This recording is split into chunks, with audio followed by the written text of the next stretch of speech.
嗨，小伙伴们，欢迎回来！本期视频为大家带来一个盖板的可伸缩存放的传网校准探针方案。下面我们来弹出探针坞，拿出探针来看一看。这就是探针头，它的主体呢是模仿了欧几里得探针，只不过呢被我给魔改了一下，改成了这种塑料可打印的了。这个黑色的部分就是一个这种普通的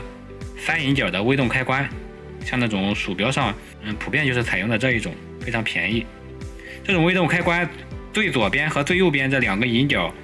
它是一个长臂的引角，我们刚好利用了它这一个特征，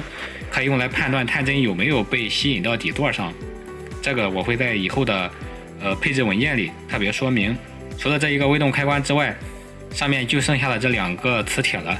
这2个磁铁也是欧几里得上使用的那种 NS 对吸磁铁，在吸附固定的同时，也可以防止这种位置颠倒。磁铁下面是压了一个这种金属的极耳，这个极耳刚好用这个磁铁压住导电，然后极耳呢，焊接在这个微动开关的引角上，对微动开关既起到一个固定，又能起到电气连接的作用。微动开关中间的引角不用，微动开关底下为了固定，防止它移动造成这个测量的误差，我在上面打了一点点胶水。这个探针因为造价非常低廉，如果要是以后微动开关坏了，直接把这2个这个磁铁拆下来，这个主体就直接扔了不要就可以了，非常便宜，结构也很简单，而且我用了也有1年了，非常的稳定，精度也非常好。探针底座上也有2个磁铁，与探针上的磁铁两吸附，完成探针的自动对正。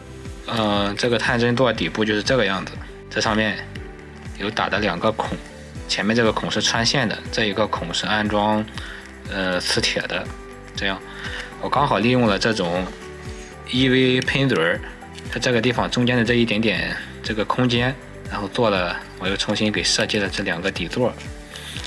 大家的这个喷嘴肯定和我的不一定一样，像这个喷嘴这底下这固定方式，大家可以根据自己的喷嘴方案来自己重新设计这个底座。我会把这一个底座的这个图纸一同分享出来，如果要是自己 DIY 的话，可以去照着这个尺寸设计这2个磁铁的间距就可以了。本期视频就到这里，下一个视频我会向大家介绍我设计这个探针的初衷，以及有了这个探针为何 Z 轴依然使用了双线位开关。